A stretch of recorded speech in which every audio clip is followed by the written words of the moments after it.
David Hughes was the kind of man everyone relied on. Every morning at 6:30, he'd wake before the rest of his family in their modest terraced house in Manchester. He'd put the kettle on, pack lunches for his 2 children, and leave little notes. In their bags, small jokes, words of encouragement, reminders that he loved them. His wife Sarah often said he was the glue that held them all together. David was a primary school teacher. For 15 years, he'd taught Year 4 students with endless patience and warmth. Parents requested him specifically. Children remembered.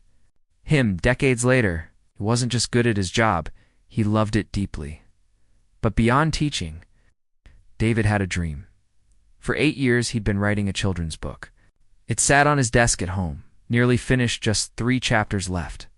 The story was about a boy who learned to be brave even when he was frightened. Publishers had already shown interest. His daughter Lily, 16, had illustrated some pages. His son Ben, 11, was his first reader. This wasn't just David's dream anymore, it was the whole family's single. Quotes, Sarah worked part-time at a local shop, but David's salary kept them afloat. His elderly mom, who lived with them, depended on him for her doctor's appointments and daily care. Lily was preparing for her GCSEs. Ben had just made the school football team. Everything in the Hughes household moved around David like planets around the sun. On a bright Tuesday in October, everything seemed perfectly normal. David came home from work smiling, a bag of fish and chips in hand. The family sat together at the kitchen table, laughing and talking. Ben told a joke. Lily rolled her eyes but grinned. Sarah squeezed David's hand. Then mid-sentence, David stopped speaking. His face went blank.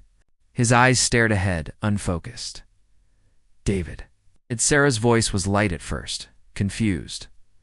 Love, are you all right? He didn't respond. His hands began to tremble. Then his whole body started shaking violently. Dad, Lily screamed. Ben started crying. Sarah grabbed her phone, dialing 999 with shaking fingers, shouting David's name over and over as he collapsed onto the floor. Convulsing eyes rolled back. The ambulance arrived in 8 minutes. It felt like hours at the hospital. Doctors rushed him into A&E. They ran test after test, blood work, scans, everything. The results came back confusing. There was inflammation in his brain, but no clear infection, no tumor, no stroke. Don't know what this is yet, the senior doctor told Sarah quietly. David had another seizure that night. Then another. He started saying strange things, words that didn't make sense. He didn't recognize his own children. Lily sat frozen in the hospital corridor, her phone buzzing with messages from friends she couldn't answer. Ben clung to his grandmother, who wept silently. Sarah stopped going to work. She stopped sleeping. She just sat by David's bedside, holding his hand, begging him to come back. Their whole world had collapsed in a single evening, and no one knew why. The Hughes family lived in the hospital for the next 5 days. Sarah barely left David's room. Her sister brought clothes and food, but Sarah hardly touched anything. Lily stopped going to school. Ben stayed with his grandmother, who aged 10 years in a week. Everything that had been normal, structured, and safe was gone. David was transferred to a specialist neurological ward. A senior consultant named Dr. Patel took over his care, a man with 30 years experience and a wall full of qualifications. He ran more tests: MRI, lumbar puncture, electroencephalogram. We believe it's some form of encephalitis, Dr. Patel explained to Sarah. Swelling of the brain. We'll start him on antivirals and antibiotics immediately. Sarah felt a surge of hope. Treatment. A plan. Maybe this nightmare would end, but after 3 days, David didn't improve. He got worse. He stopped speaking altogether. His fever spiked. He had seizures that lasted longer and came more frequently.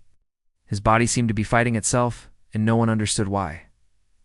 Dr. Patel brought in another specialist, then another. A neurologist from London reviewed the scans remotely. Infectious disease expert examined every detail of David's history. They tried different medications, stronger antibiotics, antifungals, steroids. Nothing worked. By day 9, David was unconscious. His breathing was supported by a machine. The monitors around his bed beeped steadily, tracking a life that was slipping away. The doctors started using a different tone. "We've done everything we can," Dr. Patel said gently, sitting. "With Sarah in a quiet side room.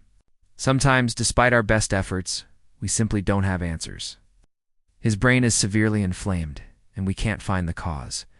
I'm so very sorry." Sarah's face crumpled. "What? So what are you saying?" Dr. Patel hesitated. "We should begin thinking about comfort care, making him peaceful."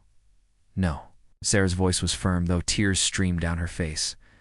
"No, he's still fighting. We don't give up." But even as she said it, she saw the look in the doctor's eyes. He'd already given up. Lily overheard the conversation from the hallway. She ran to the toilet and sobbed until she couldn't breathe. Ben asked his grandmother if his dad was going to die, and she had no answer. Standing quietly near the nurse's station was Dr. Emily Carter. She was only 27. She'd finished her foundation training just 4 months earlier and had been working on the ward for 6 weeks. She was sharp, hungry to learn, but lacked the confidence that came with years of practice. Mostly she observed. She took notes. She asked questions, but she also felt things deeply. She'd been watching David's case from the beginning. She saw Sarah's exhaustion. She heard Lily crying in the corridor. She noticed Ben's small, frightened face. And every time she read David's notes, something nagged at her, feeling she couldn't name. That evening, after her shift ended, Emily didn't go home. She sat in the staff room with David's entire file spread in front of her. Page after page, test after test. There had to be something. The senior doctors had tried everything they knew. But what if there was something they'd missed? Something small, something buried. Emily felt her heart pounding. She had no business doing this. She was too junior, too inexperienced. If she got involved and failed, it could ruin her career before. It started, but if she did nothing, David Hughes would die. She took a deep breath, closed her eyes, and made a decision. She was going to try. Emily started from the very beginning. She read every note, every test result, every scan report. She spoke quietly to the nurses, asking about David's behavior before he became unconscious. One nurse mentioned he'd seemed confused and paranoid. 2 days before the seizure, he'd accused Sarah of hiding things from him, which was completely unlike him. That detail hadn't made it into the main file. Emily's mind raced. Psychiatric symptoms before neurological ones. That pattern meant something. She went back to the test results. Blood work, lumbar puncture. Inflammatory markers were high. Antibodies, she stopped. There was an antibody panel that had been ordered. On day 3, it was a broad autoimmune screen looking for rare conditions. But the results had come back on day 6. Right when David crashed and the team was focused on emergency treatment, no one had reviewed them properly. Emily's hands trembled as she opened the file on the computer. There it was, positive for NMDA. Receptor antibodies. Her breath caught. Autoimmune encephalitis. A condition where the body's immune system attacks the brain. Rare, often missed. The psychiatric symptoms, the seizures, the inflammation, it all fit. But it was treatable. Emily felt a surge of hope, followed immediately by panic. Time was critical. The longer the inflammation continued, the more permanent the brain damage. David had been untreated for over a week. She found Dr. Patel in his office at nearly midnight. "Dr. Patel, I think I know what's wrong with David Hughes." He looked up, surprised and slightly annoyed. "Dr. Carter, you should be at home. Please, just look at this." She showed him the antibody results. His expression changed. "Ice." He read it carefully. Then again, NMDA receptor encephalitis, he murmured. "Good God. We did order this, but I never saw." He trailed off, frustrated with himself. "We can still treat him," Emily said urgently. "Immunotherapy. High-dose steroids, IVG, maybe plasmapheresis." "Doctor." Patel nodded slowly. "Yes, you're right. We start immediately." Within 2 hours, David was started on aggressive immunotherapy. Emily watched the 4-drip begin, her heart racing. This had to work. It had to. But by the next morning, There was no improvement. By the afternoon, David's condition worsened. Seizures became more violent. His oxygen levels dropped. The alarm on his monitor screamed, and nurses rushed in. Emily stood frozen outside the room as the team worked to stabilize him. She watched Sarah collapse into her sister's arms, wailing. She saw Lily's face, pale and hollow. Ben was brought in to say goodbye. Dr. Patel emerged, exhausted. "We're losing him, Emily. Even with the right diagnosis, we're too late." Emily felt her chest tighten. She couldn't breathe.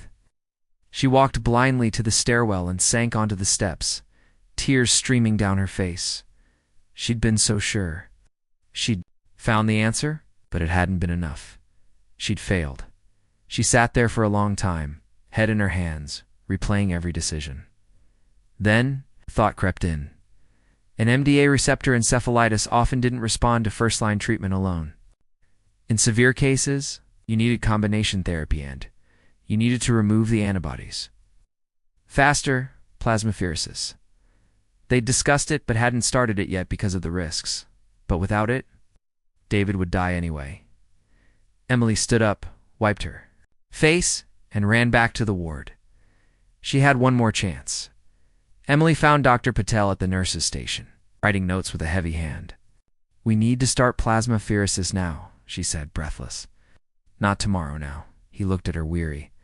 "Emily, his condition is too unstable. The procedure could kill him. He's dying anyway." Her voice cracked. "But it's his only chance. The antibodies are destroying his brain faster than the medication can stop them. We have to remove them directly." Dr. Patel studied her for a long moment. Then he nodded. "All right, I'll get it arranged." Within 90 minutes, David was prepped. The plasmapheresis machine was brought in a device that would filter his blood, removing the harmful antibodies attacking his brain.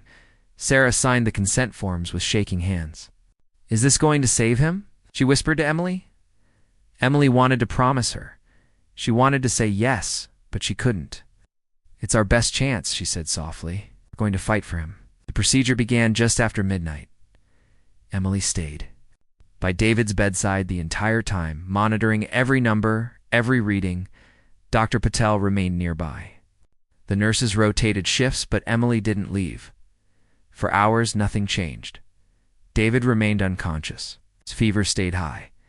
The monitors beeped steadily, showing a man trapped somewhere between life and death. Sarah sat in the corner, praying. Lily held her mother's hand. Ben had fallen asleep in his grandmother's lap. Then, at 4 a.m, something shifted. David's fever dropped. Just half a degree, but it dropped.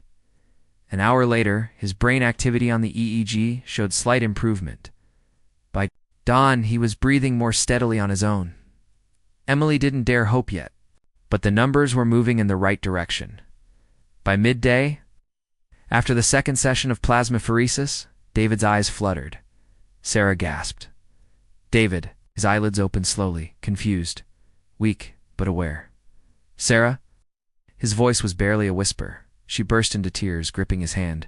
Yes, love, I'm here." Lily ran to the bedside, sobbing. Ben woke up and stared, unable to believe it. David's mother wept openly, thanking God. Over the next 3 days, David continued to improve. The inflammation in his brain began to reduce. His speech returned, hesitant at first, then stronger. He recognized his children. He remembered who he was. By the end of the week, he was sitting up in bed, tired but alive. Emily visited him on her morning rounds. "You saved my life," David said quietly.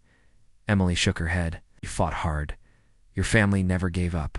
Neither did you." He smiled weakly. "Sarah told me everything. You found what everyone else missed. You didn't walk away." Emily felt tears prick her eyes. "I just couldn't let go." Sarah approached, pulling Emily into a tight hug. "Thank you," she whispered. "Thank you for giving him back to us." 3 weeks later, David was discharged. He needed physical therapy and regular checkups. But the doctors were confident he'd make a full recovery. For months after that, Emily received a package at the hospital. Inside was a finished children's book, beautifully illustrated. The dedication read, "For Dr. Emily Carter, who taught me that miracles are made of courage and compassion." Emily sat in the staff room holding the book, tears streaming down her face. She thought about how close she'd come to walking away. How easy it would have been to let fear and doubt win. But she hadn't. She'd listened to the quiet voice inside that said, "I try." And because of that, a father got to see his children grow up. A husband got to grow old with his wife. A teacher got to inspire another generation. A dream got to be finished. Emily looked out the window at the busy Manchester streets below. Somewhere out there, the Hughes family was living again, laughing. Again, whole again. She closed her eyes and smiled. This was why she became a doctor. Not for the titles or the recognition. Not even for the successes, but for the moments when love, hope, and humanity refused to give up. When the alarm sounded and time was running out, it was compassion that made the difference. It always would be.